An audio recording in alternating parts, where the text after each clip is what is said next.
Halo teman-teman yang sedang membuat TA atau skripsinya. Pada video kali ini saya akan membantu teman-teman bagaimana sih caranya menulis bab 2 gitu ya. Karena ternyata ada beberapa pertanyaan masuk ke saya, bingung untuk menulis bab 2. Bab 2 tinjauan pustaka itu apa saja yang harus ditulis, apa yang tidak boleh ditulis gitu. Baiklah. Untuk lebih gampangnya saya akan ambil contoh. Misalnya yang ini ya. Analisis perpindahan moda dari sepeda motor dan mobil pribadi ke angkutan umum busway. Studi kasus rute Ciledug Blok M dengan metode logit biner. Oke, ini saya copy dulu ke sini. Nah, teman-teman, kita harus paham dulu tentang tinjauan pustaka. Oke, bab 2 itu tinjauan pustaka kan? Tinjauan pustaka. Kita harus paham dulu kalimat ini. Ini sebenarnya adalah pustaka atau bacaan. Bacaan bisa buku, bisa jurnal, begitu ya, jurnal hasil penelitian terdahulu yang sudah kita tinjau atau yang sudah kita baca. Jadi sekali lagi, tinjauan pustaka adalah pustaka, buku, atau jurnal, atau yang lain yang sudah kita tinjau. Tapi, ya, ada hal penting yang harus kita pahami, bahwa yang boleh ditulis dalam bab 2 adalah pustaka-pustaka yang akan membantu kita dalam menjawab rumusan masalah. Oke, sekali lagi, adalah bacaan yang akan membantu kita dalam menjawab rumusan masalah. Ya.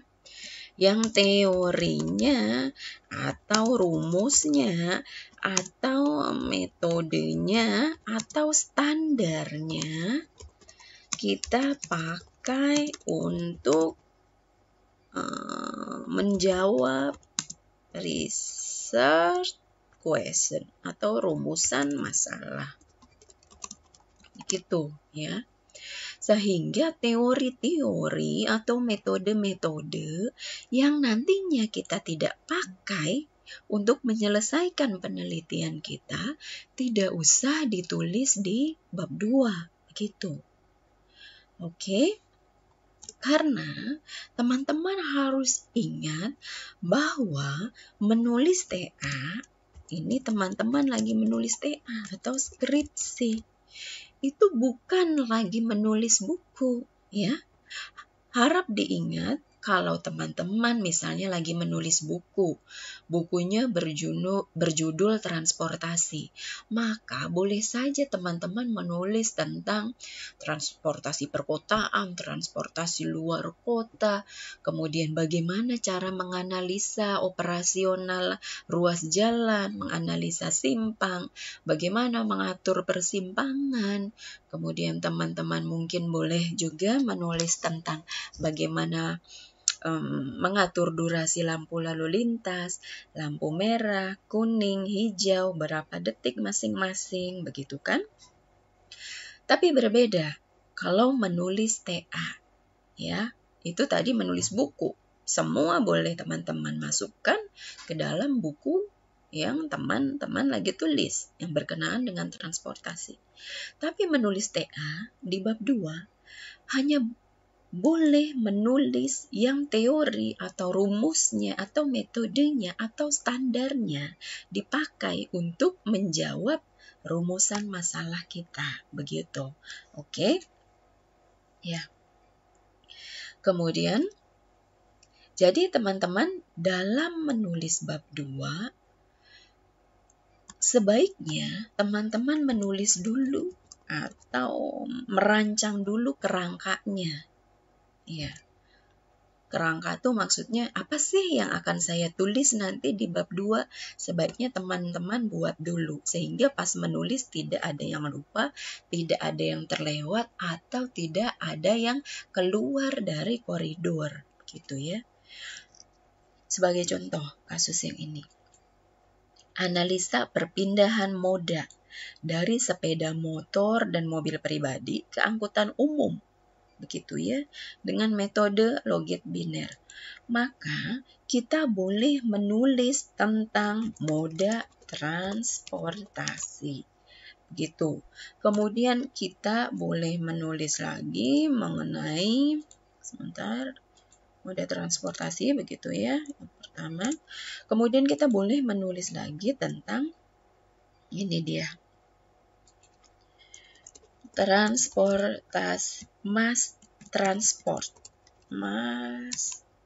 rapid transport. Boleh kita tulis. Mass rapid transport, teman-teman pasti sudah tahu, adalah transportasi umum yang massal, yang satu kali berangkat dia mengangkut dengan jumlah yang banyak sekali, dengan jadwal yang pasti, dengan frekuensi yang pasti dan jelas yang bisa diandalkan. Salah satunya adalah busway. Begitu. Oke, maka boleh menulis tentang mass rapid transport, khususnya busway. Kemudian, jangan lupa tuliskan tentang metode yang mau dipakai. Di contoh di sini yang mau dipakai adalah metode logit biner. Maka tuliskan tentang metode logit biner. Begitu ya. Si penulis, Rehan, di sini punya banyak sekali opsi metode. Tapi karena yang dia pilih adalah metode logit biner, maka di bab 2 dia bahas saja atau dia paparkan saja metode logit biner. Opsi-opsi yang lain tidak perlu dipaparkan. Boleh disebutkan saja, begitu ya. Contoh, ada mahasiswa mau melakukan redesign atau mendesain ulang tebal perkerasan, misal di Jalan Ciledug Raya, begitu ya. Dia boleh menulis di bab 2-nya bahwa sebenarnya dalam menentukan tebal perkerasan kita punya beberapa metode, di antaranya metode ASTO, metode Bina Marga, metode Aspal Institute, begitu. Tapi jangan lupa dia katakan bahwa dalam penelitiannya dia akan menggunakan metode Bina Marga. Sehingga di bab 2 dia paparkan saja metode Bina Marga tanpa perlu memaparkan metode-metode lain secara rinci. Karena ingat, di sini lagi menulis TA, bukan menulis buku. Begitu ya. Sehingga prinsip kedua, oke, ini saya kasih prinsip menulis bab 2 ya. Sehingga dalam prinsip kedua dalam menulis bab 2, pertama kita harus ingat bahwa kita lagi menulis TA, yang kedua kita memaparkan variabel penelitian. Begitu. Ya, variabel penelitian yang bukan berkaitan dengan variabel penelitian tidak usah ditulis. Oke. Ya. Kemudian apa lagi yang harus dipaparkan di dalam bab 2? Ingat, di sini menyebut analisis perpindahan moda. Maka Rehan harus memaparkan tentang perpindahan moda. Apa-apa saja sih yang mempengaruhi seseorang sehingga dia mau beralih dari satu moda ke moda lain, baik beralih dari moda angkutan pribadi ke angkutan umum atau sebaliknya, pengguna angkutan umum akhirnya berpindah menjadi pengguna kendaraan pribadi. Apa saja yang akan mempengaruhinya? Sebutkan teori-teorinya, begitu ya. Jika tidak ada dari buku, maka dari hasil penelitian peneliti terdahulu. Pasti ada yang memaparkan bahwa orang akan beralih mode karena hal-hal berikut ini, begitu ya. Sehingga selanjutnya, apalagi yang harus ditulis dalam bab 2? Penelitian terdahulu, gitu. Gaya paling lazim yang paling umum penulis lakukan ketika memaparkan penelitian terdahulu adalah dengan membuat tabel. Gitu kan? Teman-teman pasti sudah biasa melihat tabel ini. Nomor, nama peneliti, tahun penelitian, ya, lokasi penelitian, misal metode yang digunakan, kemudian temuan atau hasil. Ada juga yang menunjukkan dipublikasi atau tidak, dipublikasinya di mana, dan mungkin ada hal-hal lain yang ditunjukkan juga dalam tabel. Tapi harap teman-teman tahu bahwa kami tidak berharap teman-teman hanya berhenti di mentabelkan saja, ya. Ini bukan hal yang paling esensi, bukan hal paling penting. Hal yang paling esensi dari penelitian terdahulu adalah satu, kami berharap teman-teman menunjukkan gap hasil penelitian terdahulu. Ini maksudnya apa? Gap hasil penelitian.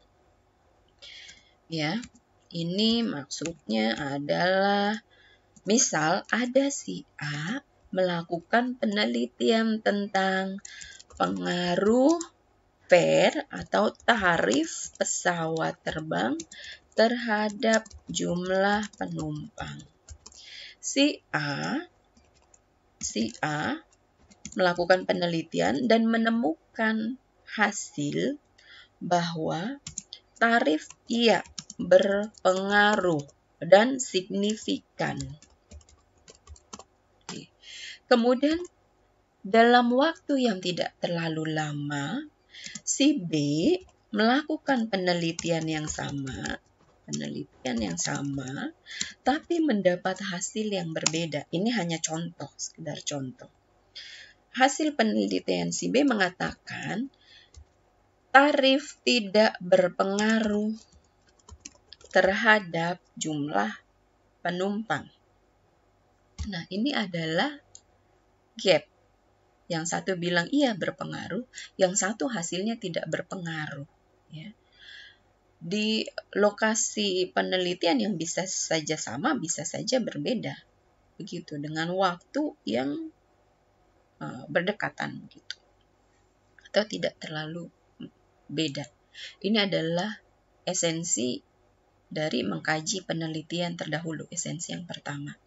Esensi yang kedua adalah kita ingin lihat apakah dalam waktu berdekatan ya ada peneliti yang lain yang mengkaji hal yang sama dengan metode yang sama di lokasi penelitian yang sama, ya, begitu. Halnya sama, metodenya sama, di lokasi penelitian yang sama dalam kurun waktu berdekatan. Misal, Raihan harus mencari apakah dalam waktu yang berdekatan sudah ada peneliti yang lain yang mengkaji perpindahan moda dari moda pribadi ke moda angkutan umum di rute ini dengan metode yang sama.